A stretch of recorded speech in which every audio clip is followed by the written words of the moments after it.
Putin has basically gained what he wanted. Putin pada dasarnya telah mendapatkan apa yang dia inginkan.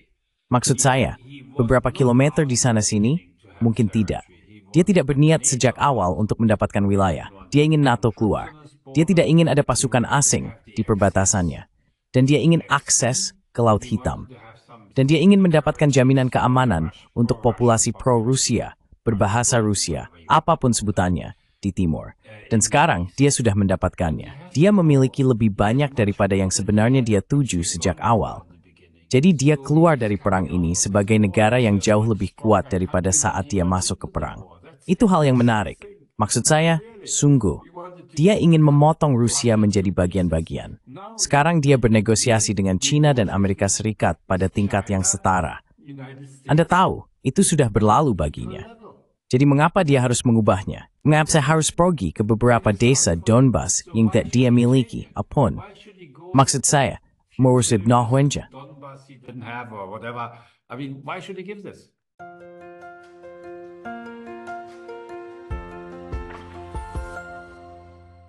Hello everybody, this is Pascal from Neutrality Studies. Halo semuanya, ini Pascal Lotas dari Studi Netralitas. Dan saya mendapat kehormatan besar hari ini untuk berbicara dengan Michael von der Schulenburg, anggota Parlemen Eropa dari Jerman. Di masa mudanya, Mr. von der Schulenburg melarikan diri dari pemerintahan komunis di Jerman Timur, kemudian belajar di Berlin, London, dan Paris. Setelah itu ia mulai bekerja untuk Perserikatan Bangsa-Bangsa, termasuk sebagai asisten sekretaris jenderal PBB. Dia bertugas di banyak tempat bermasalah di dunia, seperti Haiti, Afghanistan, Pakistan, Iran, dan banyak lagi. Dia juga menulis buku hebat tentang membangun perdamaian, menlais kenangul gabang, dan masing-masing perskili as bangsa-bangsa. Tidak mengherankan, dia juga merupakan kritikus vokal terhadap politik agresif Uni Eropa dan negara-negara anggotanya, seperti yang kita lihat saat ini. Itulah yang ingin kita diskusikan hari ini. Jadi, Tuan von der Schulenburg, selamat datang. Welcome. Thank you. Timpings. Ya, Jepang saya kira. Yes, no? Tepat. Ngahitos. It is, but we found a very good time. Memang. Tapi kami menemukan waktu yang sangat baik untuk berbicara satu sama lain. Dan saya sangat ingin mendengar penilaian Anda tentang apa yang sedang terjadi di Uni Eropa saat ini. Karena kami melihat dorongan untuk remilitarisasi. Dan Anda tahu, dalam buku Anda, ada satu bab yang disebut, apakah perdamaian melarikan diri dari kita? Apakah perdamaian sudah hilang, bukan hanya di Eropa Timur, tetapi juga pola pikir perdamaian? Not just in Eastern Europe, but the No, it's not mindset gone. of peace. It's not gone. Tidak, itu belum berakhir. Belum berakhir. Dan yang menarik, oleh seseorang yang saya pikir tidak akan pernah saya sukai, Tuan Trump. Anda tahu apa yang dia lakukan di sana, dan saya tahu sedikit tentang negosiasi, bagaimana dia melakukannya. Maksud saya, dia selalu melakukannya dengan suara keras dan semua teatrikal yang dia miliki. Tetapi itu dilakukan dengan sangat profesional, perdamaian di Ukraina. Dan hal yang menyedihkan adalah, meskipun ini adalah perang di wilayah Eropa, di salah satu negara tetangga kita, Uni Eropa tidak mampu membawa perdamaian di sana. Orang Amerika harus datang. Maksud saya tidak bisa dipercaya. Anda tahu saya berada di Parlemen Eropa pada hari Rabu. Kami masih menyetujui resolusi tentang Ukraina, di mana kami menyerukan untuk melanjutkan perang. Untuk melanjutkan perang sementara ada negosiasi perdamaian di Jeddah. Why there were negotiation peace in Jeddah? Unbelievable. There was somebody standing up and saying, Tidak bisa dipercaya. Ada seseorang yang berdiri dan mengatakan, Anda tahu, seharusnya kita menundanya dan menunggu untuk melihat apa yang terjadi di sana. Itu ditolak oleh mayoritas dari kaum konservatif, liberal, dan partai hijau, tentu saja. Maksud saya, kadang-kadang saya duduk di parlemen ini, dan saya berpikir apa yang saya amati di sana tidak mungkin benar. Sekarang, sementara itu, resolusi ini juga mengandung bahasa kebencian terhadap Trump. Maksud saya, siapa kita? Maksud saya, Eropa kecil. 5% dari populasi dunia. Sekarang, maksud saya menurut Pricewaterhouse, pada tahun 2050, Eropa akan menjadi, sebagai Uni Eropa, kita mengatakan, oh ini Eropa, Parlemen Eropa. Ini bukan Parlemen Eropa. Ini Parlemen UE. Dan Anda tahu, kita akan menjadi 4,5% dari populasi. Dan kita hanya akan memiliki 9% dari PDB global. 9%. we will be 4.5% of the population. And we will only have 9% of the Global GDP, 9%. I mean, we are small. So what do we do there? Maksud saya, kita kecil. Jadi apa yang kita lakukan di sana? Kita ingin menjadi kekuatan besar, dan kita sudah berperilaku seolah-olah kita adalah satu. Tidak, saya pikir Uni Eropa akan runtuh pada kebijakan Ukrainanya. Runtuh, menurut saya. Kita sangat dekat dengan keruntuhan, dan keruntuhan itu akan datang dari keuangan. Karena yang kita coba lakukan adalah kebijakan militerisasi ini, biaya perang, pembangunan kembali Ukraina, mungkin keanggotaan Ukraina. Maksud saya gila, keanggotaan Ukraina. Maksud saya, itu mencapai triliunan, kita tidak punya uang. Maksud saya keputusan terbaru sebesar 800 miliar, tidak ada sepeser pun di sana. Tidak ada sepeser pun di sana. Itu hanya niat, tidak ada uang. Dan jadi saya pikir Uni Eropa benar-benar kehilangan kontak dengan realitas. Dan itu sangat menyedihkan karena kita adalah negara-negara Eropa dengan tradisi diplomasi yang begitu panjang, Kita memiliki tradisi perang, liur saya, dan memeriksa selesaikan perang. Sprean semua dokumen. How we solve wars. It seems to be all forgotten. But you've been there and you've seen. Anda pernah berada di sana, dan Anda telah melihat proses ini terjadi. Bagaimana kita bisa berpindah dari tempat di mana kita memiliki orang-orang yang melakukan realpolitik, seperti Willy Brandt dan Olof Palme dan sebagainya, ke keburukan ini? Bagaimana kita bisa sampai di sana? Tidak tahu. I have no idea. Saya tidak tahu. Saya pikir kelompok politisi ini merasa bahwa perang Ukraina adalah kesempatan untuk menjadikan Uni Eropa sebagai negara, karena biasanya penduduk tidak menginginkannya. Anda tahu ada rasa solidaritas. Kita harus berdiri bahu-membahu melawan musuh dari luar ini, bla bla bla. Dan Anda tahu, ini adalah imperialis yang ingin menduduki dan minum kopi di Wina dan segala macam hal. Ya, dan saya pikir itu gagal. Itu hanya gagal. Dan sekarang, telah menjadi in your segments Amerika Serikat. The status it menginginkan. To the United States now. But we don't have the means. We have resolutions that are 13. Kami memiliki resolusi yang panjangnya 13-18 halaman, dan tidak ada satu kata pun tentang diplomasi dan negosiasi dalam keseluruhan hal ini. Maksud saya resolusi-resolusi ini, menurut pandangan saya, melanggar piagam PBB. Karena dalam piagam PBB, semua negara di dunia, semua Statut 93, termasuk semua negara Eropa, sepakat bahwa kita harus merundingkan konflik kita untuk mencegah perang atau ketika perang dimulai, membantu mengakhirinya lebih awal. Dan yang tiap-tiap ini, saya tahu dan peram. Nyampi ini, hanya ni hamartinyu, isi film bam datisang. I mean, really, I can't understand it. I'm flabbergasted up there. I mean, the Europeans have participated. Maksud saya, orang Eropa pernah terlibat dalam perang yang sembrono sebelumnya. Ada negara-negara anggota Uni Eropa tertentu yang terlibat dalam perang Irak. Tidak semuanya. Itu adalah koalisi yang bersedia. Jerman tidak ikut serta. Tetapi sekarang dengan yang satu ini, tampaknya telah mempersatukan orang Eropa, atau seperti perang Uni Eropa, hampir sepenuhnya, dengan pengecualian Hongaria dan Slovakia, telah mempersatukan mereka dalam kegilaan perang melawan musuh lama. Restory Spermalo. It's almost a drunkenness. I have frenzy. It's a drunkenness.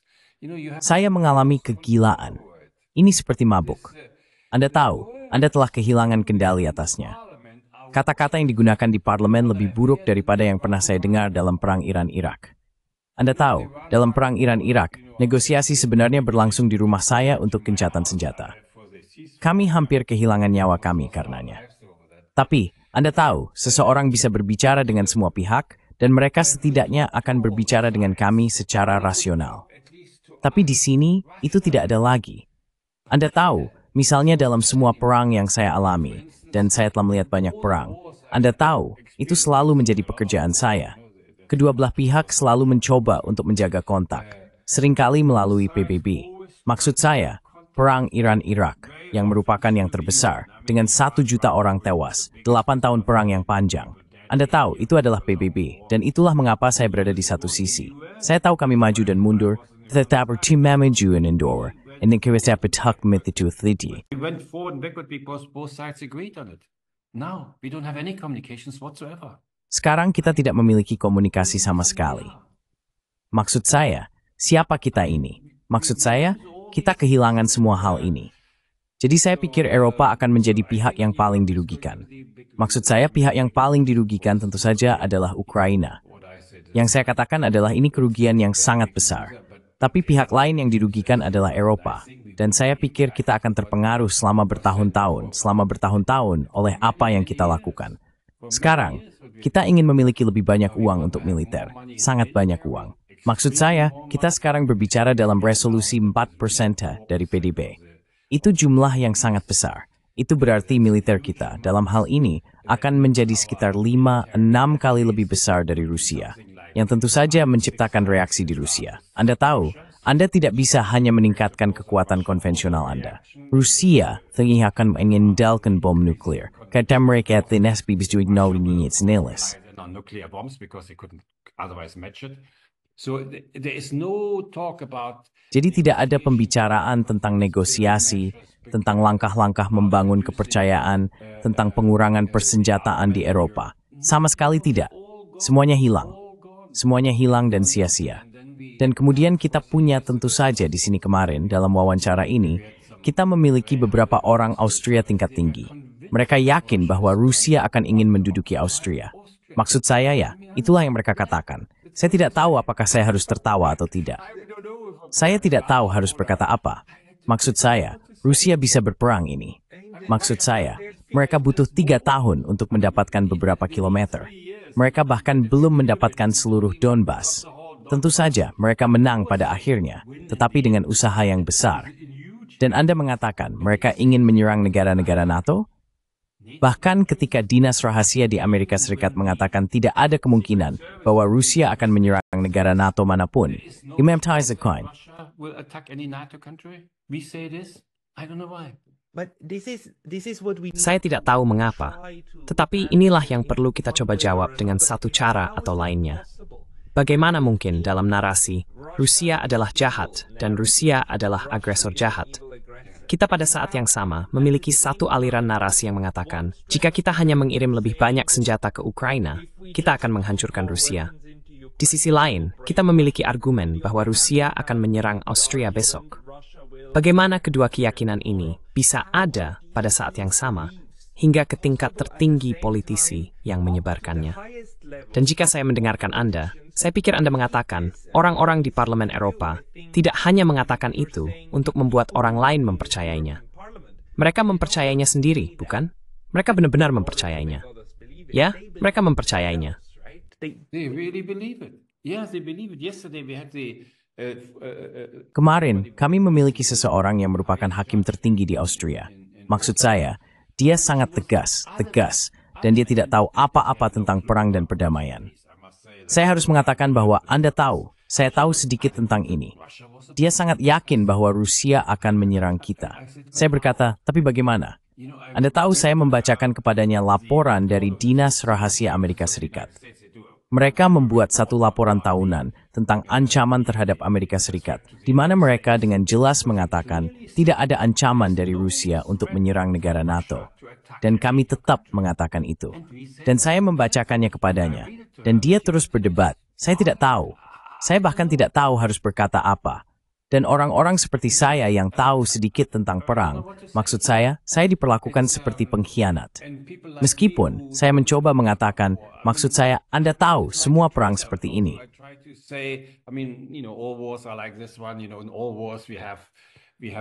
Anda tahu, dalam semua perang, kita memiliki propaganda. Dan kita berperilaku seperti negara perang dengan mengatakan bahwa pihak lain yang bersalah.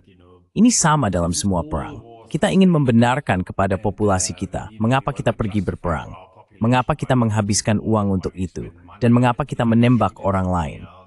Jadi kita harus menjadi yang baik, dan mereka harus menjadi yang buruk. Ini tipikal untuk semua perang, dan siapapun di negara yang berbicara menentangnya, tentu saja adalah pengkhianat, karena dia merusak pertahanan perang, mentalitas perang rakyat, atau apapun. Tapi saya katakan kepada mereka, sekarang kita sangat dekat dengan gencatan senjata. Anda harus menghentikannya, karena kita tahu itu propaganda. Itu propaganda untuk membenarkan investasi kita dalam perang di Ukraina. Sekarang kita harus bersatu. we have to come to a conclusion what this war. Kita harus mencapai kesimpulan tentang apa sebenarnya perang ini. Dan kita tahu, orang Amerika sekarang mengatakan tentang apa perang ini. Mereka mengatakan itu tentang NATO. Trump mengatakannya. Trump mengatakan Biden yang menyebabkan perang bukan Putin. Dan kemudian kita mengatakan itu Putin. Maksud saya, hal yang menenangkan dari semua ini adalah Eropa tidak bisa melakukan apa-apa. Anda tahu, semua resolusi ini tidak sebanding dengan kertas yang dituliskan. Karena mereka tidak memiliki sarana untuk melakukan hal-hal bodoh. Tapi yang mereka lakukan, tentu saja, merusak Eropa. Anda tahu, ketika Merz terpilih, dia terpilih karena dia berharap dapat merevitalisasi ekonomi di Jerman. Tapi bagaimana dia bisa merevitalisasi ekonomi ketika pada saat yang sama dia memblokir dirinya dari Timur? Timur, begitu, jauh lebih penting daripada hal-hal transatlantik secara ekonomi. Important than the transatlantic things economically. That's where the raw materials are, that's where cheap energy is. Disitulah bahan mentah berada, disitulah energi murah berada, disitulah pasar di China dan India, Asia Tengah. Maksud saya, sekarang kita tidak bisa ke sana lagi, karena kita memiliki perang, kita memiliki sanksi, dan kita memiliki pipa yang meledak. Dan kita tampaknya berpikir bahwa kita bisa menghidupkan kembali ekonomi kita tanpa membangun jembatan ke timur. Saya tidak tahu. Pada saat yang sama, kita sekarang harus menghadapi tarif oleh Tuan Trump. Maksud saya, bahkan saat itu kita tidak mulai berpikir, ini benar-benar kehilangan. Saya tidak tahu. Kami mengatakan dalam bahasa Jerman, Kopflos. Anda tahu, Anda kehilangan otak Anda, bukan? Tanpa kepala. Dan kita juga memiliki politisi yang sangat lemah, tentu saja, di Eropa, bukan? Maksud saya, lihat yang satu ini, Macron. Maksud saya, Macron. Anda tahu, dia bahkan bukan mayoritas lagi, dan dia ingin mengirim tentara ke Ukraina, yang tidak akan terjadi, bukan? Itu tidak akan terjadi, bukan? It will not happen, no? It will not happen, no? Yeah, but it's, weak leadership is one thing. Anda tahu, kepemimpinan yang lemah adalah satu hal, tetapi kepemimpinan yang begitu tidak rasional, bahkan ketika kenyataan menghantam dengan kekuatan perang, dan kemudian menghantam di banyak front lainnya. Maksud saya, fakta bahwa ancaman terbesar terhadap wilayah Eropa bukan dari Rusia, tetapi dari Amerika Serikat, yang mengatakan bahwa mereka menginginkan Greenland dan ingin mengambilnya dari Denmark, bukan? Ancaman terhadap demokrasi berasal dari dalam, seperti yang kita miliki sekarang di Rumania. Dan sebagai seseorang yang seperti, Anda tidak bisa lari karena antusias. You cannot run because you I cannot can't run. hardly talk in Germany. I mean, I go to the United States, I can talk in... Maksud saya pergi ke Amerika Serikat, saya bisa berbicara di Universitas Columbia, seperti pada bulan Januari. Saya tidak akan pernah diterima untuk berbicara di Universitas Jerman. Saya tidak akan pernah mendapatkan ruangan. Memang begitulah adanya. Maksud saya orang Jerman selalu yang terburuk dalam semua hal ini. Dan ya, itulah situasinya sekarang. Dan ya, tapi Anda tahu, kenyataan akan menyusul kita. Dan saya pikir itu akan sangat mahal. Mahal dalam hal kehilangan perkembangan ekonomi, tetapi juga biaya perang Ukraina. Maksud saya, perdamaian akan menjadi sangat-sangat mahal. Mungkin lebih mahal daripada perang itu sendiri. It's going to be very, very expensive, probably more expensive than the war itself. Absolutely, and there needs to be Tentu saja, dan perlu ada jalan ke depan. Tetapi ketakutan saya adalah, tentu saja, pandangan dunia yang gila ini terus berlanjut. Di sisi lain, kami memiliki indikasi kuat bahwa di lapangan, orang-orang mengubah persepsi mereka. Dan Anda tahu, ada partai-partai di kedua sisi, di sayap kanan dan di sayap kiri, yang sekarang mengatakan di Jerman, Prancis, dan sebagainya, dan Hongaria sudah sejak lama. Ini bukan cara kita bisa melanjutkan. This is not how we can continue. Very little on the left wing, no? I mean, Tentu saja sangat sedikit di sayap kiri. Maksud saya, partai kiri di Jerman telah menjadi sangat pro-perang. Sangat pro-perang. Di Parlemen Eropa, mayoritas memilih semua resolusi untuk perang. Maksud saya, pihak kiri. Dan jadi kita meninggalkan, sebenarnya, dan saya pikir itu mungkin salah satu masalah yang akan kita hadapi di masa depan. Kita meninggalkan, sebenarnya perdamaian kepada partai sayap kanan. Dan saya pikir itu bukan hal yang baik. Karena, Anda tahu, perang selalu ketidakadilan sosial, bukan? Dalam ekstrem, maksud saya, siap kecil Anda tahu. Dan siapa yang mengendarai mobil di sini dari Ukraina, Maserati. Maksud saya sungguh, mobil-mobil ini adalah orang-orang Ukraina yang keluar. I mean, these are the Ukrainians who are out. And And inflation or the Dan Anda tahu, inflasi atau biaya dari hal-hal semacam ini. Maksud saya, selalu kelas pekerja, kelas berpenghasilan rendah, para pensiunan. Jadi seharusnya ini benar-benar di pihak kiri, tetapi tidak. Dan kami telah mencoba ini dengan Sahra Wagenknecht untuk melakukannya, tetapi kami kalah dalam pemilihan. Dan sekarang, kami memiliki di parlemen Jerman, Anda mengatakan orang-orang seolah-olah menentang perang. Tetapi di parlemen Jerman, ane kan handla over the carfgear minimum francs.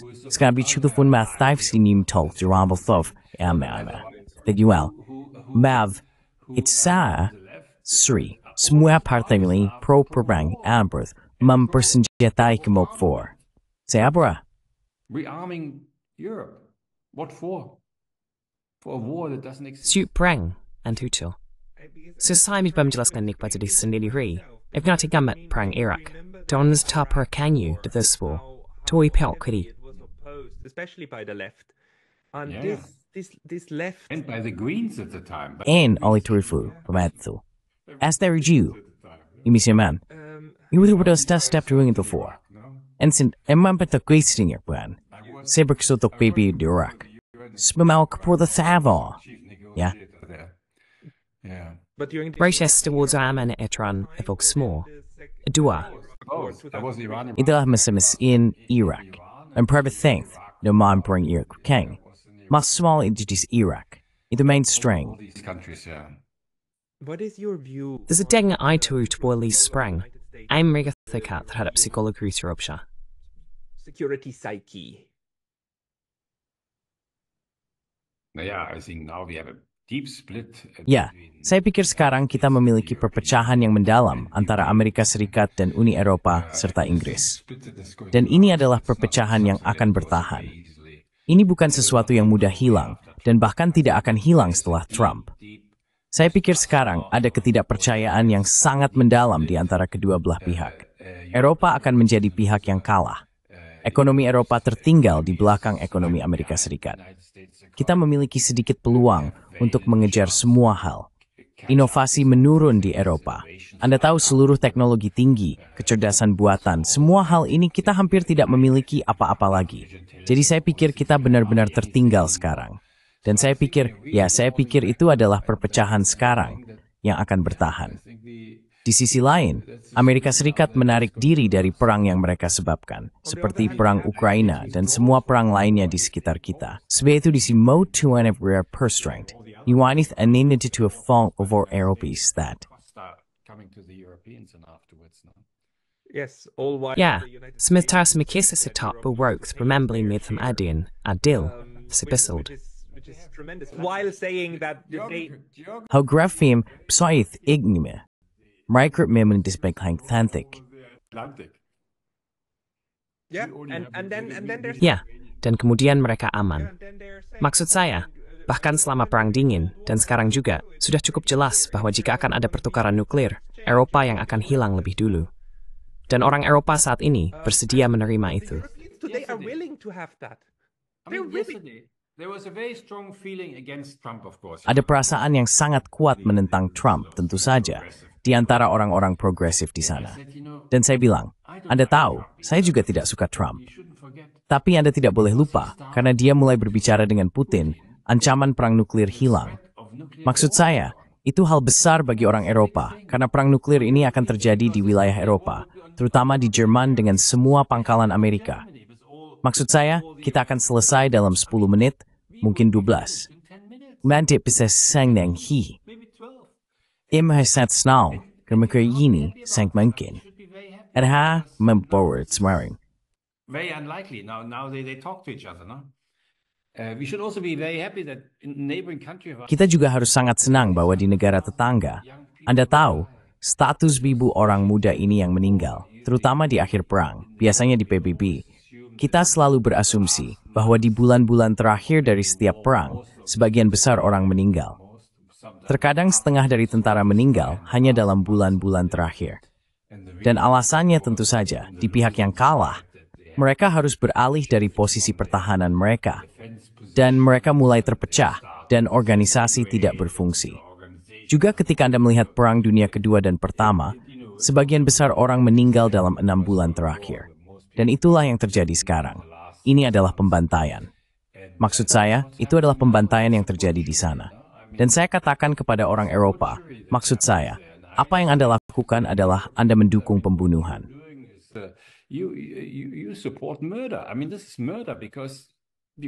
Maksud saya, ini adalah pembunuhan. Karena Anda bahkan tidak bisa menyebut ini perang lagi karena Ukraina tidak bisa memenangkannya. Anda tidak bisa memenangkannya. Jadi lebih baik Anda mengatakan gencatan senjata. Tapi jika saya mengatakan gencatan senjata di parlemen, kadang-kadang saya mendapatkan pidato 1 menit ini. Maksud saya diserang di parlemen dengan sangat keras. Maksud saya, termasuk bahwa keluarga saya harus malu pada saya. Saya hanya mengatakan apa yang selalu saya katakan di PBB.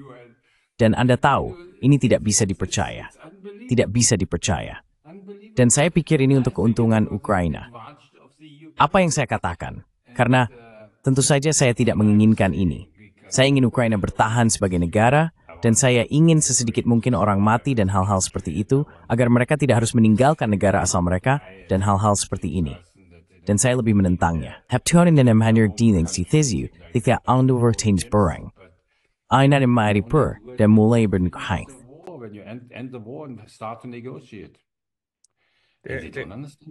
Mereka tidak memahaminya. Ada perasaan yang sangat kuat bahwa perang ini hanya bisa berakhir dengan satu cara, yaitu kemenangan Ukraina, mendapatkan kembali semua wilayah, dan Vladimir Putin di Den Haag. Itu satu-satunya hasil yang dapat diterima. Ya.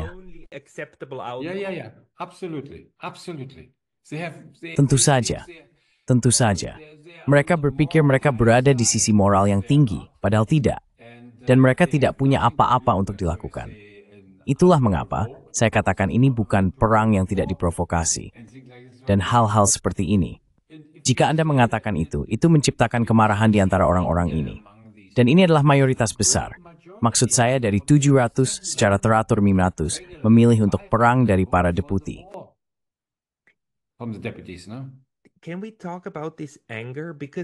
Bisakah kita membicarakan kemarahan ini? Karena kemarahan terjadi ketika orang merasa tidak hanya disalahpahami, tetapi juga ketika mereka merasa bahwa orang lain menyerang mereka secara pribadi, bukan? Namun, Anda jelas sedang membicarakan sebuah peristiwa dalam urusan dunia. Apakah Anda berpikir bahwa orang-orang ini sejauh ini telah menginternalisasi narasi-narasi ini, sehingga narasi-narasi ini sekarang menjadi bagian dari pandangan dunia mereka? Inspect how mengklaim akan war tarik feeling, aspite pada stepmik ihu jelas nuit berbau besno. Then at some point they get angry because obviously the sky is blue. Yes, I could say what I wanted. Kemarin ya, saya bisa mengatakan apa yang saya inginkan. Mereka pikir saya gila. Sekarang Putin akan menyerang kita. Dia memiliki begitu banyak senjata. Dan saya bilang tidak. Kami baru saja mendapatkan laporan baru dari Institut Perdamaian Swedia bahwa Anda tahu, NATO memiliki 60% dari semua pengeluaran militer. 41% hanya di Amerika Serikat dan Eropa secara keseluruhan sekitar 17%. China 10% dan Rusia hanya 5%. Maksud saya bilang, apa yang Anda bicarakan? Apa yang Anda bicarakan? Maksud saya, kita memiliki kelebihan persenjataan dan teknologi dalam perang. Maksud saya, mengapa Rusia harus menyerang kita? Maksud saya, mereka yang lebih kecil di sini. Dan Anda tidak bisa membicarakannya. Itu tidak diterima. Dan saya beritahu Anda, saya pikir itu karena ini adalah hal yang khas oleh elit politik tertentu. Anda tahu, dan berpikir seperti ini.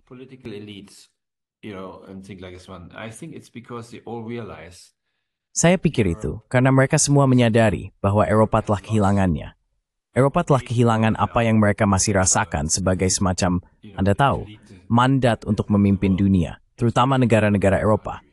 Maksud saya selama saya di sana, saya akan mengatakan 80 atau mungkin 85% dari semua resolusi yang kami lewati adalah penilaian moral terhadap negara lain. Jadi Parlemen Eropa berperilaku seolah-olah itu adalah semacam lembaga moral dunia. Anda tahu, terus-menerus kami memiliki sesuatu tentang Sudan, sesuatu tentang Azerbaijan, sesuatu tentang Armenia, sesuatu tentu saja tentang Rusia, China, bla bla bla.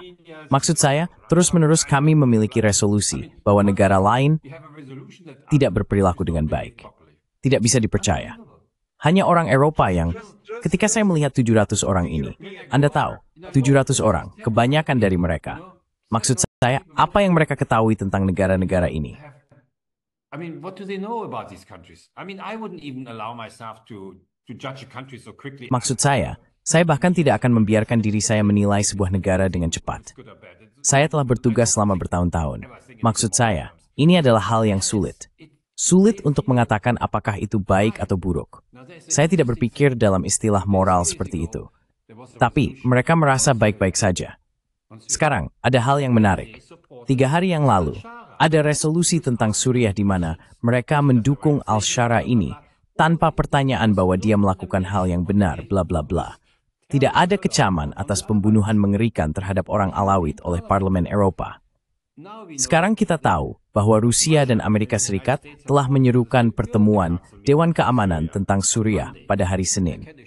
Dan saya dapat meyakinkan Anda bahwa Amerika Serikat, setidaknya pemerintahan Trump, telah berbicara menentang pembunuhan ini. Dan saya yakin resolusi Dewan Keamanan ini akan disetujui dengan China. This Security Council resolution will come through with China, United States, and Russia. And the Europeans will... Amerika Serikat dan Rusia serta Eropa sekali lagi menahan diri. Dan itu akan jauh lebih adil tentang apa yang sebenarnya terjadi di Suriah daripada yang pernah kita lakukan. Jadi seluruh dunia, juga bagi saya, telah berubah. Anda tahu, saya selalu merasa bahwa kita sebenarnya adalah orang yang lebih bijaksana. Dan Amerika Serikat adalah entitas yang lebih suka berperang. Tidak lagi. Dan Anda tahu, ini adalah sesuatu yang saya tidak tahu.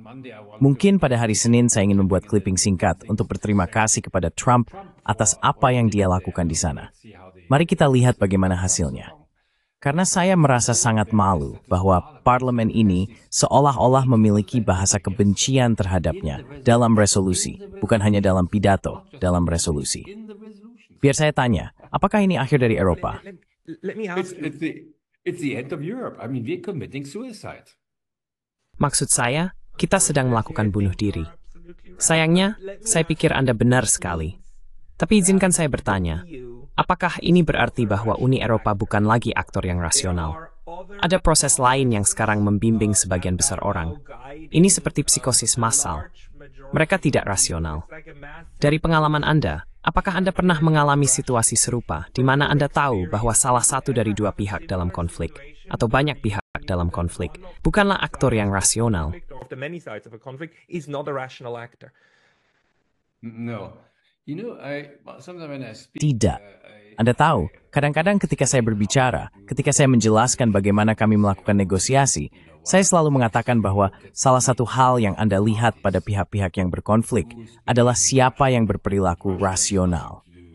Dan rasional tidak ada hubungannya dengan berperilaku baik atau buruk. Itu hanya berarti ada seseorang atau seorang pemimpin yang tahu apa yang dia inginkan. Mungkin itu sesuatu yang sangat buruk. Dan kita bisa mengharapkan selama negosiasi bahwa dia berperilaku sesuai. Itu berarti rasional terhadap hal-hal tersebut. Ini membuat negosiasi menjadi mudah. Tentu saja, ada pihak-pihak di mana Anda tidak memilikinya. Dan saya selalu mengatakan ketika Anda melihat perang Ukraina, dan itu selama pemerintahan Biden, yang paling rasional adalah Putin. Bukan berarti dia baik atau buruk.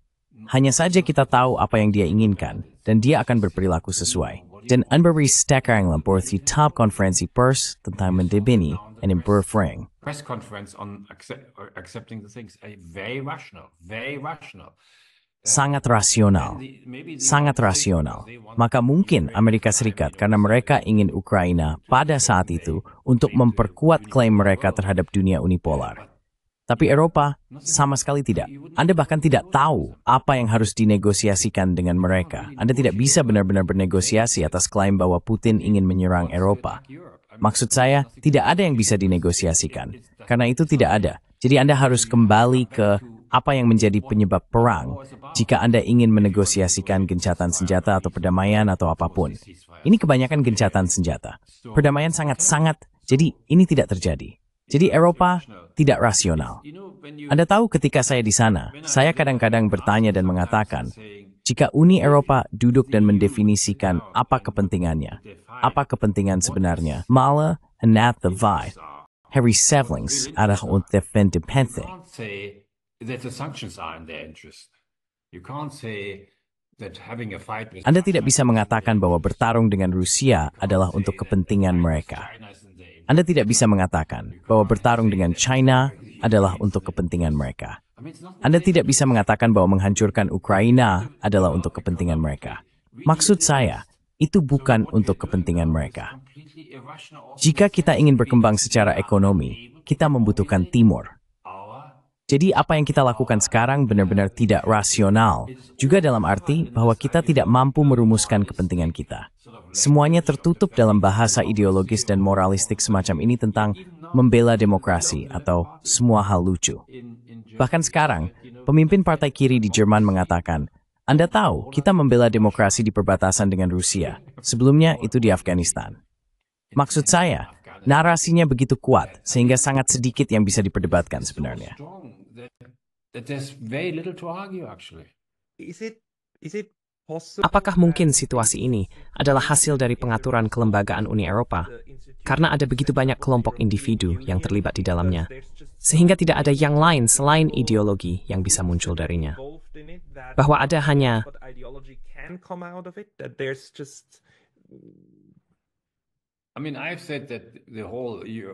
Maksud saya sudah mengatakan bahwa seluruh kebijakan Ukraina sekarang akan membahayakan masa depan Uni Eropa.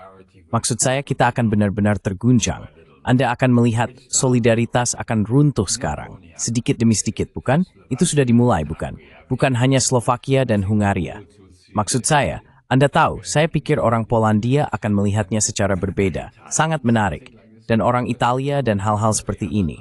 Jadi itu akan datang satu demi satu. Sekarang, Belanda telah memilih menentang mempersenjatai Eropa. Dan jadi saya pikir itu akan datang sekarang semakin banyak. Jadi solidaritas Eropa akan runtuh. Dan itu akan runtuh lebih lagi jika biaya perang datang kepada kita. If the cost of the war comes to us, if we want to have really 3-4%. Kamu tahu, jika kita ingin benar-benar mencapai 3%, 4%, kita tidak punya uang untuk itu. Dan kemudian datang semua keinginan kita untuk mempersenjatai kembali Ukraina. Kita tidak punya uang untuk itu. Lalu, jika kita harus membangun kembali Ukraina, karena salah satu tujuan Trump adalah mengatakan, menjadi anggota Uni Eropa dan keanggotaan dan hal-hal seperti ini, itu triliunan dolar. Triliunan. Dan kita tidak punya itu. Kita tidak punya itu. Dan kita bahkan tidak punya 800 miliar yang menerapkan sekarang. Kita tidak punya itu. Jadi, saya pikir biasa uang yang membuat seseorang runtuh karena pada akhirnya tidak ada yang mau membayarnya.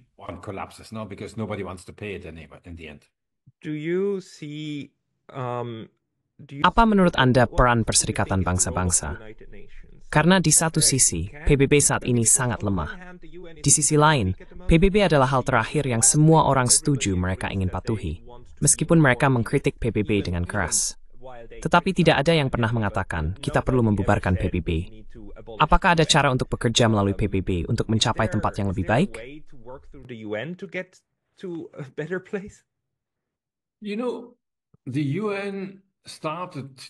Anda tahu PBB mulai mati, hampir mati, dengan doktrin Wolfowitz. PBB dibangun di atas dunia multipolar dalam sektor multidimensi. Anda tahu semacam perdamaian multidimensi. Sedangkan kemudian yang saya katakan adalah, tidak. Hanya satu negara. Kami akan memberitahu apa itu. Dan kemudian kami berubah. Berbicara ala Amerika. Kami tidak memikirkan piagam PBB lagi. Kami berbicara pada hari Minggu tentang tatanan berbasis aturan. Dan itu berarti tentu saja tatanan Amerika dan hal-hal seperti ini. Hal yang menarik adalah bahwa bahkan dalam hal terbaru terbitkan tiba-tiba, mereka tidak lagi berbicara tentang tatanan berbasis aturan. Mereka berbicara tentang piagam PBB. Yang saya tahu banyak tentang piagam PBB dan hukum internasional berdasarkan piagam PBB. UN Charter and the international law based on the UN Charter. Interestingly, if you look at the Menariknya, jika Anda melihat negara-negara BRICS, mereka mengatakan bahwa penyebut umum kami adalah piagam PBB. Maksud saya, negara-negara ini 6 hingga 7 kali lebih besar dari Uni Eropa sebagai sebuah kelompok. Dan jadi saya pikir argumen saya adalah bahwa dengan berakhirnya perang Ukraina, kita harus menyadari bahwa perang di antara negara-negara besar tidak mungkin lagi terjadi. Bahkan lebih tidak mungkin dibandingkan selama Perang Dingin, karena senjata pemusnah massal, karena semua teknologi lainnya. kecerdasan buatan, kecepatan di mana roket sekarang dapat diluncurkan dan tidak dapat ditembak jatuh lagi. Saya pikir kita bisa dengan mudah. Hari ini Anda bisa dalam 15 menit menghancurkan seluruh dunia, bukan? Dan kita harus mencapai konsensus bahwa ini tidak mungkin lagi. Jadi piagam PBB, maksud saya Anda bisa meringkasnya. Tidak ada perang lagi.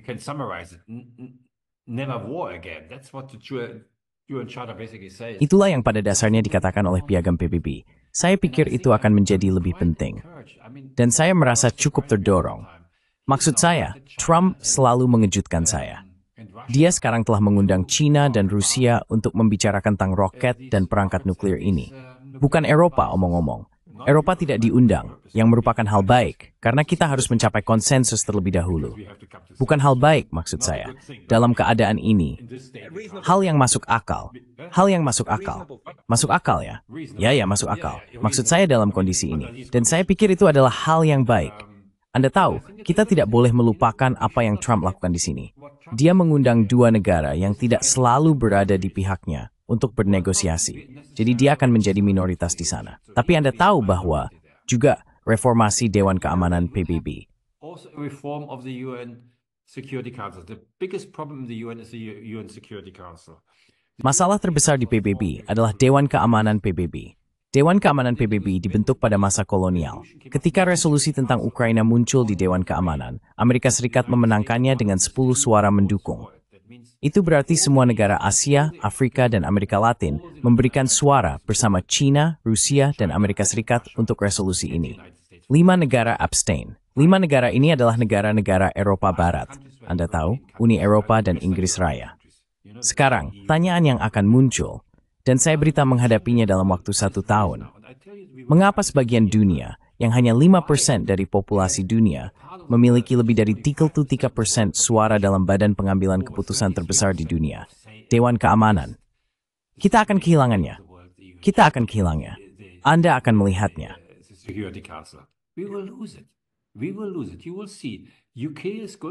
Inggris kehilangan kursi permanennya. Tapi tidak, karena Inggris bisa memveto keputusan semacam itu. Tidak jika semua tas menganggapnya. Tidak bisa. Pada akhirnya, itu tidak akan mungkin. Saya pikir mungkin ada cara untuk mengatasinya. Tetapi saya pikir kita telah melihat sekarang bahwa karena semua masa kolonial kita, Eropa sangat terwakili. Dan sekarang mereka melihat, biasanya mereka melihat Eropa sebagai pihak yang membayar untuk pembangunan, yang melakukan hal-hal baik, Anda tahu, bla bla bla. Tetapi sekarang mereka melihat mereka sebagai pihak yang mendukung perang. Mereka ingin melanjutkan perang. Zesericur, mereka ketua militarization Blitzuin, Resemrum 3 strength. In Sekat remain here, free gatang. To this type of criticism, and I tell you, it will come. I hope it comes. The question to me is how to... Saya harap itu terjadi.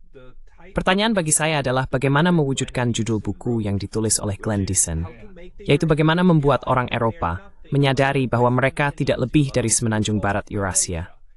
Bagaimana menyampaikan kesadaran itu ke Eropa? Saya cukup menyukai ide tersebut. Tentu saja. Apalagi yang Anda pikirkan? Maksud saya, apalagi kita? What else are you? I mean, what else are you? In the parliament, we have Mrs. von der Leyen. Di parlemen, kita memiliki Ibu von der Leyen. Dia datang seolah-olah dia adalah presiden dari Amerika Serikat Eropa. Tapi kita tidak memiliki Amerika Serikat Eropa. Dan dia sebenarnya adalah kepala dari sebuah administrasi. Komisi adalah sebuah administrasi.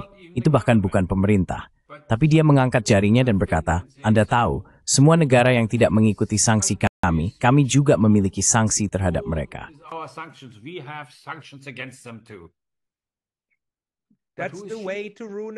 Itulah cara menuju kehancuran dan perpecahan. Karena pada akhirnya, tidak ada yang akan bermain denganmu lagi. Dan kamu akan sendirian. Sangat sendirian. Ya, saya beritahu kamu, seperti teman-teman Indonesia saya, diplomat Indonesia bertanya kepada saya, Pascal, ada apa dengan orang Eropa? Seluruh dunia melihat mereka.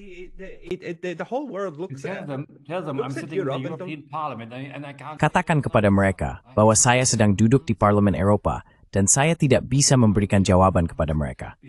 Saya tidak bisa memberikan jawaban kepada mereka. Saya tidak bisa memberikan jawaban kepada mereka. Kami juga tidak memiliki kepemimpinan di dalam. Anda tahu, Bu von der Leyen bukanlah seorang pemimpin. Dia orang yang berpikiran tunggal, Anda tahu, tetapi Kallas dan Kubilius dan semua orang yang sangat suka perang di sana. Itu. Tidak, kami tidak memiliki kepemimpinan. Dan kami juga, Anda tahu, Trump bukan. Anda tahu, Macron, Scholz, Merz mungkin akan saya katakan bahkan lebih lemah. Saya pikir dia akan menjadi kanselir yang sangat lemah jika dia pernah menjadi kanselir. Dan kemudian kita memiliki Starmer. Starmer hampir tidak memiliki popularitas di negaranya sendiri. Maksud saya, mereka ini bukan siapa-siapa lagi. I mean, these are nobodies anymore. What would your advice be? Apa saran Anda jika Anda bisa memberi saran kepada Vladimir Putin, Xi Jinping, dan Donald Trump tentang apa yang harus dilakukan untuk mengguncang orang Eropa? Maksud saya, mengguncang dalam arti membuat mereka menyadari apa yang sedang terjadi. Apa saran Anda? Apa yang mereka lakukan? Abaikan mereka. Maksud saya, apa yang bisa Anda lakukan? Apakah Anda tidak takut bahwa orang Eropa akan sering belajar pelajaran yang salah dan kemudian mempersenjatai kembali dan menghancurkan diri mereka sendiri? Karena itu kekhawatiran saya. Tidak, saya tidak berpikir begitu. Tidak, saya tidak berpikir begitu. That's my worry. Like, No, if I don't think so. No, I don't think so. You know, the thing is, of course, don't forget. Anda tahu, masalahnya tentu saja, jangan lupa, Eropa pertama-tama memiliki populasi yang menua, populasi yang sangat menua. Jadi ini bukan populasi yang Anda ajak berperang. Kemudian persentase orang yang lahir atau memiliki asal-usul dari negara lain dengan budaya yang sangat berbeda telah meningkat secara besar-besaran. Di Jerman, kita melihat hampir 25%. Sekarang akan berbeda dengan orang Ukraina dan orang yang datang dari Maroko atau dimanapun. Bukan berarti saya menentang mereka, tetapi kita harus sebenarnya, Anda tahu, saya suka bahwa saya berada di Maroko. Tetapi Anda harus menyadari bahwa mereka datang, dan setelah beberapa waktu, mereka tidak hanya akan membawa yang berbeda dengan mereka, tetapi kepentingan politik yang berbeda. They bring also different political views. So Europe will not be able. Jadi Eropa tidak akan bisa memiliki kebijakan yang didorong oleh nilai-nilai di mana mereka berpikir mereka adalah yang baik. Itu tidak akan mungkin lagi. Itu akan tumbuh dengan sendirinya. Itu akan tumbuh dengan sendirinya. Itu tidak bisa maju. Mengapa seorang anak yang lahir di Turki harus maju untuk kita? Mengapa mati untuk kita? Kembali dengan satu kaki atau buta. Maksud saya mengapa? Itu tidak akan terjadi. Itu tidak akan terjadi. Jadi Anda tahu, Nazi may kick the team de Bundeswehr. Normally tab ke Bundeswehr. Thank you there were memartainek per de Bundeswehr, yung by doer 12 tahun. And today, that yung memistanek kemalvet sur. 18, because we can't the find. Dalamat Snarla German. Yeah. Now there's a whole discussion. Ya. Sekarang ada seluruh diskusi tentang apakah kita harus memiliki tentara bayaran. Saya juga suka Prancis memiliki unit yang dipekerjakan dari luar dan hal-hal seperti ini. Jadi saya pikir, tidak. Saya pikir ada kata Kriegstüchtigkeit. Dan, Anda tahu, saya tidak tahu bagaimana menerjemahkannya. Anda tahu, siap untuk perang. Kemampuan perang. Kemampuan membuat perang. Kemampuan membuat perang. Oke, jika ini adalah ungkapan yang tepat. Tüchtigkeit. Kemampuan, Germanathuin Tapruathu Nani. Itu base. Izmini matter Piparteju. Maak tidak bersih for perang. Those who vote for the Green Party, they don't go to war. They only want the war somewhere else. No, Mereka hanya menginginkan perang di tempat lain. Tidak, itu tidak akan terjadi. Eropa tidak bisa melakukannya lagi. Ini adalah benua yang lelah. Dan tidak, saya pikir tidak ada dari 800 miliar yang akan menjadi kenyataan. Dan semua rencana besar untuk militerisasi tidak akan terjadi. Integrasi persenjataan tidak akan terjadi. Maksud saya, bagaimana Anda ingin seorang tentara Prancis mengendarai tank Jerman? Maksud saya, itu tidak mungkin. Dan itu tidak akan terjadi. Itu menteng jeng. Rubit supply remix. Sigusuk the for uniter par. It's in court that user trace. And manhate separ pre-spectacles me.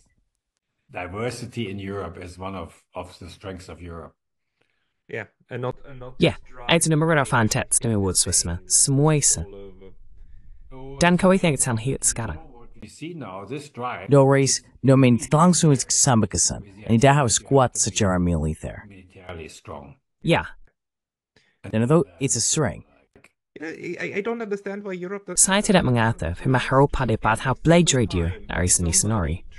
Setiap kali sesuai fats dalam menyopenepa ini, menuani, senolut dengan pa. Step key, tempat kreatif. Without fail. Absolutely. Absolutely. Tentu saja. Tentu saja. Ya, itu argumen yang bagus, yaitu benar. Dan Anda tahu saya berbicara kemarin juga dan saya berkata, Anda tahu apakah Anda menyadari untuk Jerman, karena ini adalah hal yang berbahasa Jerman, saya mengatakan bahwa Jerman dan Austria dalam Perang Dunia Pertama dan Kedua banyak tentang siapa yang mengendalikan Ukraina. Dan itu semua untuk memanfaatkan perpecahan di Ukraina antara Timur dan Barat untuk mengendalikannya. Bukan perang Earthboy seperti ini. Karena siwe berguang sedang sesibus inakaw mo.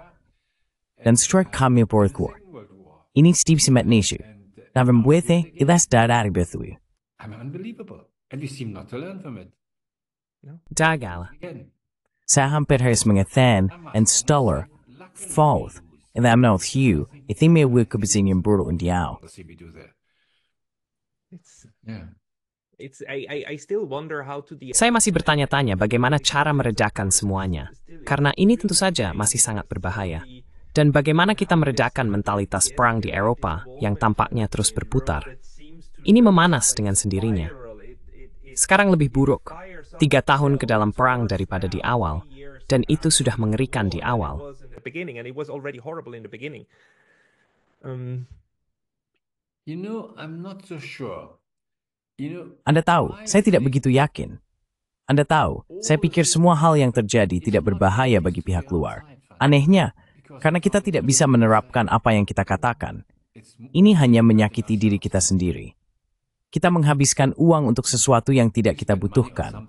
Dan kita berada di pihak yang salah dalam perang. Dan hal-hal seperti ini. Tapi kita tidak bisa benar-benar mengubahnya. Kita tidak memiliki sarana militer untuk melanjutkan perang. Kita tidak memiliki sarana militer untuk mengalahkan Rusia dan sebagainya tanpa Amerika Serikat. Dan kita tidak akan bisa. Saya pikir kita tidak akan pernah bisa. Dan itu adalah hal yang baik. I think we never will.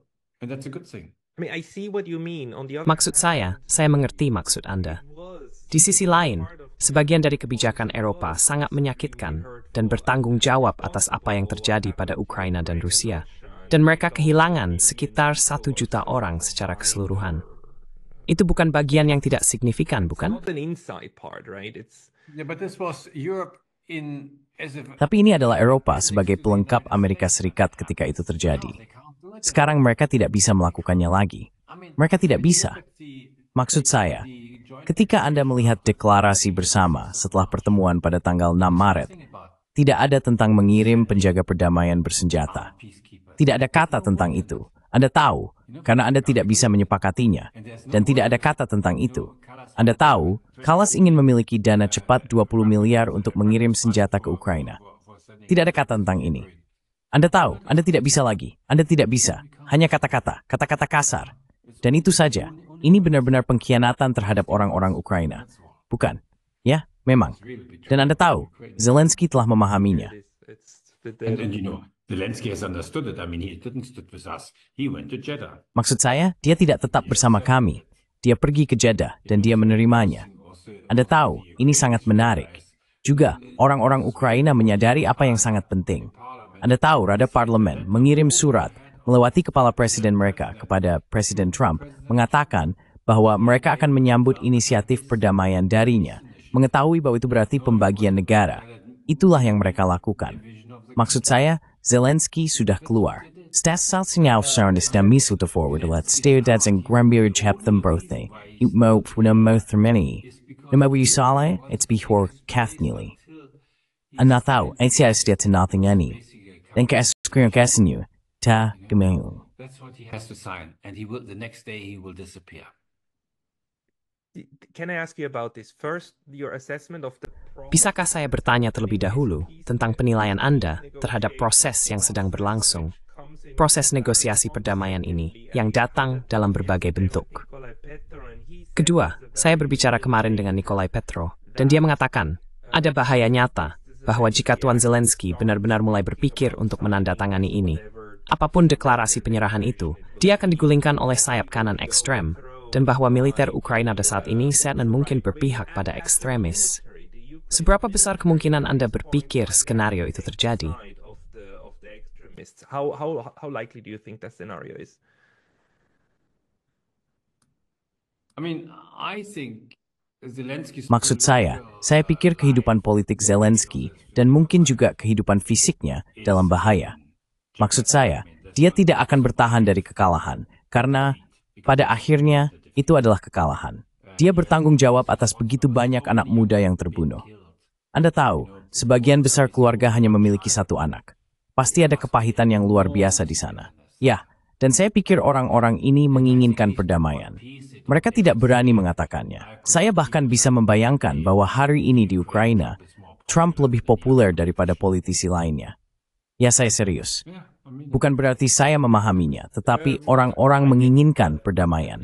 Dan itu satu-satunya kesempatan untuk mendapatkan perdamaian. Dan saya pikir bahaya besar bagi mereka adalah bahwa Ukraina menjadi tidak dapat diperintah setelahnya. that Ukraine becomes ungovernable afterwards. And that's not, we have about 300,000. Dan itu bukan, Anda tahu, kami memiliki sekitar 300.000 pasukan milisi bersenjata dan hal-hal seperti ini. Tapi secara umum, itu berantakan. Dan Anda tahu siapa yang mengisi kekosongan itu. Lalu para oligarki dan semua korupsi dan semua hal lainnya. Jadi saya pikir sisa Ukraina akan sangat sulit untuk bertahan. Sangat sulit. Dan itu akan sangat mahal bagi kita, karena kita akan mendapatkan pengungsi, dan kita harus melakukan sesuatu yang bersifat kemanusiaan di sana setidaknya. Orang-orang tidak akan memiliki listrik. Sebelumnya negara termiskin di Eropa adalah Moldova.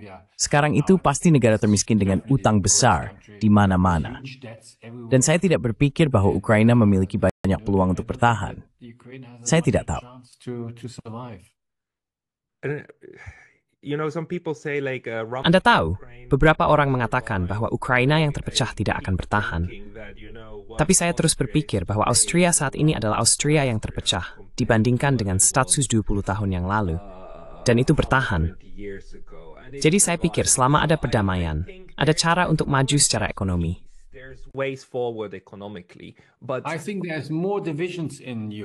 Saya pikir ada lebih banyak perpecahan di Ukraina daripada di Austria kecil ini.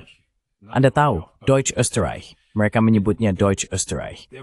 Ada identitas, dan mereka tidak memiliki masalah ini di antara mereka sendiri. Tentu saja, perang saudara, jangan lupa mereka mengalami perang saudara setelah Perang Dunia Pertama. Dan itu untuk waktu yang lama tidak dapat diperintah. Tapi saya pikir mungkin Ukraina, saya tidak tahu. Saya berharap yang terbaik untuk mereka. Tapi saya pikir saya tidak akan bertaruh besar. Anda tahu, saya juga ditanya kemarin tentang jaminan keamanan. Dan saya mengatakan bahwa Rusia tidak akan pernah menerima tentara NATO di wilayah Ukraina. Apakah Anda menyebut mereka penjaga perdamaian atau tidak? Itu tidak akan diterima.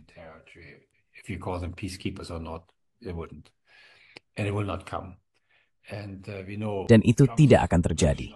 Dan kita tahu posisi Trump dalam hal ini menentangnya. Itulah sebabnya dia menuduh Zelensky ingin Perang Dunia Ketiga. Ingat ketika mereka memiliki masalah karena Zelensky menginginkannya, jadi dia tidak akan mengizinkan ini. Dan Rusia juga tidak akan mengizinkannya. Kedua orang ini akan mengatur situasi. Maksud saya, mereka sekarang pergi bersama ke Dewan Keamanan tentang Suriah. Bisa Anda bayangkan? Maksud saya, sejauh mana ini sudah terjadi? Bukan dengan kita. Mereka pergi ke sana dengan Rusia. Anda tahu sebenarnya adalah, ketika Anda memiliki perjanjian gencatan senjata atau perjanjian damai, jarang perjanjian damai, biasanya perjanjian gencatan stabil. Bukan karena mereka adil, namanya perjanjian damai adil.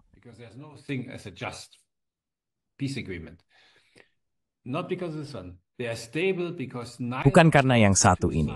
Mereka stabil karena kedua belah pihak tidak mampu mengubah status quo yang telah ditentukan. Entah mereka terlalu lemah secara militer, atau risiko memulai perang lagi jauh lebih besar daripada keuntungan yang bisa mereka dapatkan. Jadi Rusia, menurut saya, tidak akan tertarik untuk melanjutkan perang. Mereka ingin menjaga China dan India di pihak mereka. Mereka ingin memiliki negara-negara BRICS di pihak mereka. Mereka tidak akan mengerti jika mereka melanggar perjanjian damai ini. Dan saya pikir Ukraina terlalu lemah. Jadi saya pikir ini stabil dengan sendirinya. Akan ada pelanggaran. Anda tahu, akan ada sedikit provokasi, hal-hal seperti ini. tetapi secara umum itu akan stabil. Things like this, but in general it will be stable. Can you think of any other conflict that you Bisakah Anda memikirkan konflik lain di mana Anda terlibat sebagai negosiator? Atau lainnya, di mana pertanyaan tentang jaminan keamanan sama menonjolnya seperti di sini? Masalah jaminan keamanan ini sangat aneh bagi saya. Ini sangat aneh karena saya tidak bisa mengaitkannya dengan hal lain. Dan Anda tahu, jaminan keamanan terbaik yang bisa Anda dapatkan adalah jika tidak ada yang memiliki kepentingan untuk menyerang Anda. Tidak ada jaminan netral. no neutral country Changing it. guarantees Nobody has. this? No, they might have an interest, but the risk. Mereka mungkin memiliki kepentingan, tetapi risikonya terlalu besar. Mengerti? Memulai perang adalah hal besar. Sekarang, perang terbesar yang pernah saya terlibat, yang sebagian besar adalah perang antar negara. Tetapi ini tentu saja Iran-Irak. Dan kemudian ketika kami memiliki gencatan senjata, omong-omong, itu dari Dewan Keamanan PBB, 598, mereka menerimanya. Yang ada hanyalah misi pemantauan dari Perserikatan Bangsa-Bangsa. Tidak ada yang kait desin, Sauertsen Oranum of Iwosen Senyu. Maksud saya, hanya memiliki senjata samping, pistol, nal, ini. Mereka tidak memiliki senjata lain. Things like this. No other weapons. They had some helicopters and this type of thing. Mereka memiliki beberapa helikopter dan semacamnya. Dan mereka terbang di atas perbatasan yang disepakati dan menandai siapa yang akan melanggarnya. Tetapi tidak ada tentara di antara mereka yang menjaga jarak. Ini tidak mungkin dilakukan dengan negara-negara besar ini. Ini tidak mungkin karena tentara mereka besar, dan hanya mungkin jika kedua belah pihak setuju untuk melakukan pekerjaan ini. Jadi saya pikir saya bisa membayangkan sesuatu seperti ini. Orang yang tidak bersenjata, OECD tidak akan bisa super. Ia bersemangat patroli di perbatasan. Who would sort of patrol this border? This pemikir. Yeah, a monitoring mission, not Ya, misi pemantauan. Tidak lebih. Bukan untuk melaporkan kepada Dewan Keamanan tentang pelanggaran dan hal-hal seperti ini. Tapi saya pikir itu hanya mungkin ketika kemungkinan pelanggaran relatif kecil. Jika besar, Anda harus memulihkannya karena terlalu berbahaya bagi mereka dan mereka tidak bisa melakukan apa-apa. Ini hanya hal sepele yang terjadi. Dan saya pikir itu akan terjadi di Ukraina. Anda tahu, tidak ada kekuatan besar yang memisahkan Iran dan Irak. Dan ini adalah negara-negara besar. Anda tahu, dengan tentara besar, cukup bersenjata berat. Jadi hanya hal-hal simbolis yang menjaga mereka terpisah. Dan saya pikir itu mungkin sama dalam hal tidak akan ada penjaga perdamaian bersenjata atau semacam area yang tidak dimiliki oleh siapapun. Dan Anda tahu, tidak. Saya tidak berpikir itu akan terjadi. No, I don't think that's going to happen. Ya, semua perang berakhir. Pertanyaan setelah bagaimana dan kapan. Dan mari kita berharap itu segera berakhir. Michael von der Schulenburg, terima kasih banyak. Thank you very I much. think we are very soon. I must say. Saya pikir kita sangat dekat. Saya harus mengatakan, saya tahu sedikit tentang negosiasi. Ini dilakukan dengan sangat profesional oleh orang Amerika. Anda selalu berpikir Trump adalah orang gila, tetapi tidak dalam kasus ini. Bisakah Anda menjelaskan sedikit? Sangat menarik. Siapa yang dia ajak bicara pertama kali? Siapa yang dia ajak bicara berikutnya? Bagaimana dia membujuk orang? Maksud saya, membuat perdamaian bukanlah hal yang mudah. Dan maksud saya, diceritakan dengan sangat profesional.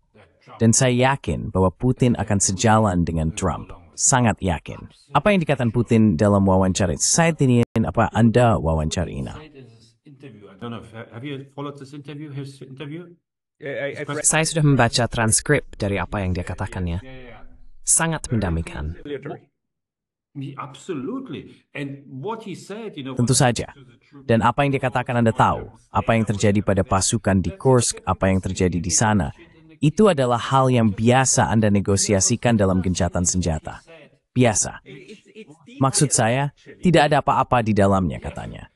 Itu sebenarnya adalah rincian. Ya, Ukraina harus melakukan hal yang sama. Kedua belah pihak harus melakukan hal yang sama.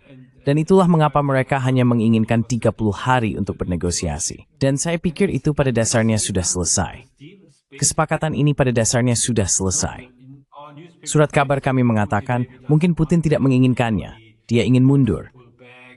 Mereka tidak mengerti bahwa apa yang dikatakan Putin adalah hal-hal normal yang Anda miliki dalam semua negosiasi tentang gencatan senjata. Tidak ada yang lain. About the ceasefire. There was nothing else. There's this argument that the Russians should Ada argumen bahwa Rusia seharusnya tidak setuju untuk gencatan senjata karena lebih baik bagi Rusia untuk maju di medan perang. Namun, apa yang kita lihat dari Vladimir Putin dan juga dari Tuan Lavrov dalam cara mereka berbicara, seolah-olah mereka mengatakan, tidak, kita bisa mencapai apa yang kita inginkan melalui cara diplomatik. Oleh karena itu, kita akan menggunakan jalur diplomatik. Tentu saja. Yes, diplomatic route. absolutely. I mean, for Putin has Maksud saya, bagi Putin pada dasarnya telah mendapatkan apa yang dia inginkan. Maksud saya, beberapa kilometer di sana-sini mungkin tidak. Dia tidak berniat untuk mendapatkan wilayah sejak awal. Dia ingin NATO keluar. Dia tidak ingin ada pasukan asing di perbatasannya. Dan dia ingin memiliki akses ke Laut Hitam. Dan dia ingin memiliki jaminan keamanan untuk populasi pro-Rusia, berbahasa Rusia, apapun sebutannya, di timur. Dan sekarang dia memilikinya. Dia memiliki lebih banyak daripada yang sebenarnya dia tuju sejak awal. Dan itu tidak diperdebatkan lagi. Jadi dia keluar dari perang ini sebagai negara yang jauh lebih kuat daripada saat dia masuk ke perang. Itu hal yang menarik. Maksud saya, sungguh, dia ingin memotong Rusia menjadi bagian-bagian. Sekarang dia bernegosiasi dengan China dan Amerika Serikat pada tingkat yang setara. United States on equal level. You know, it is gone for him. So why should he? Kamu tahu, itu sudah hilang untuknya. Jadi, mengapa dia harus mengubahnya? Mengapa dia harus pergi ke beberapa desa di Donbas yang tidak dia miliki atau apapun? Maksudku, mengapa dia harus memberikan ini?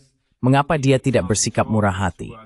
Jika aku adalah dia, dan aku pikir dia akan melakukan ini, kamu tahu, 8.000 tentara yang sekarang dikepung di Kursk, kamu tahu, meminta mereka untuk meletakkan senjata mereka, dan kamu mungkin bahkan tidak meminta penyerahan. Dia akan mengatakan, kamu tahu, jika kamu meninggalkan senjata, kamu semua bisa pulang. Dan kami mungkin bahkan akan membantu kamu. Kontra-argumennya adalah bahwa Rusia dan Ukraina harus hidup bersama selama 5.000 tahun ke depan. Aku pikir lebih baik sekarang mulai membangun semam, dan kadang-kadang memiliki kata yang sama juga mengikatmu, maksudku. Sort of binds you also, no? I mean, The counter argument is that the Russians Argumen Nahat Smod adalah bahwa Rusia harus mencoba isyarat baik berulang kali, dan itu segera berbalik melada, bukan? Dan sekarang ada banyak tidak percaya secara UFO, MHD kuasa tricks that stantly radio dat banyak. do goodwill gestures anymore. Do you believe that? no. Tidak. No, not in this Tidak dalam kasus ini. Tidak dalam kasus ini. Maksud saya, Putin mengatakan, jika mereka tidak menyerah, mereka semua akan mati. Dan saya tidak berpikir dia akan membunuh 8.000 tentara. Tidak. Dia tidak akan melakukan pembantaian seperti itu. Itu juga akan sangat buruk baginya. Oke, tidak, saya harap tidak. Mari berharap. Maksud saya, ini adalah orang-orang muda Ukraina yang tidak ingin pergi berperang. Mereka melihat seperti mereka maning stay dan yang ingin pulang. Maksud saya, ini zanita yang sangat diinginkan. It's dan omadu biasanya kunjungan anak tunggal dan hal seperti itu. single child families and things like this one. I mean, it must be awful. Maksud saya, itu pasti mengerikan. Dan saya katakan, saya telah melihat hal-hal yang memilukan dalam perang-perang yang saya ikuti. Apa artinya bagi keluarga? Apa artinya bagi mereka yang terluka? Bahkan tentara yang kembali dan tidak memiliki cedera fisik, tetapi secara mental dalam keadaan sedemikian rupa, sehingga mereka selalu harus duduk di ruangan gelap. Dan keluarga tidak bisa melakukan apa-apa lagi dengan mereka. Maksud saya, perang sangat besar. Dan saya pikir, untuk setiap menit perang dimulai lebih awal, saya akan milih menit lebih awal. Karena itu, hanya orang dibantai Onar Haid Al-Bador untuk benar-benar tidak ada apa-apa. Benar sekali. Absolutely nothing. You're absolutely right. You're It's a step them. Michael, I heard connect to stat go Trump is because right what he says. You know, he says Anda tahu, dia mengatakan ini terlalu berlebihan. Dan dia juga memanggil tentara Rusia yang mati. Tentu saja ini hal yang sama. Dia mengatakan tahu mengapa mereka mati. Kita harus menghentikannya. Ini benar-benar aneh karena Donald Trump. Ada motif lain, tetapi saya pikir itu hal yang benar untuk dikatakan. I mean, I think it's the right thing to say. Donald Trump just sebut cancer orang humin. Ramavri de Pisanawit Healings. These are European. Ini ada antara dua meninggal di sana. Donald Trump yawa humanis sekali ini. Dermadet France dam iskol. This one, that's what he. It's a stay. Humaniet san to me Turtik. Aning divat word in the new. Stupid thing. This is In Australia, it's afraid snap sent brace lying to each other than positive. Ina, and a step with give naban. You. Flashback to Brussels. Saya tidur sebinthaint. Saya tidur dua jam. Never. Yeah. Okay. Michael von der Schulenburg, terima kasih banyak atas waktunya. Dan saya harap kita akan berbicara lagi. Dan saya akan menautkan ke berbagai inif Anda. If you can get also, Jika Anda dapat membantu kami mengatur sesuatu di Dialog Asia Europe, di mana kami mengadakan acara seperti ini dengan 2 atau 3 orang dari Asia untuk datang ke sini dan berbagi perspektif mereka tentang keseluruhan hal ini. their perspective on the whole thing. I'll be happy to. Smart sing it's make a step into the tarish in the sankan spi fangs your fan sangat sake. Sangat senang. Luar biasa. Oke, terima kasih Michael. Semoga sukses. Terima kasih banyak. Angasih. Take care. Thank you. Bye bye. Slathing Road, for house.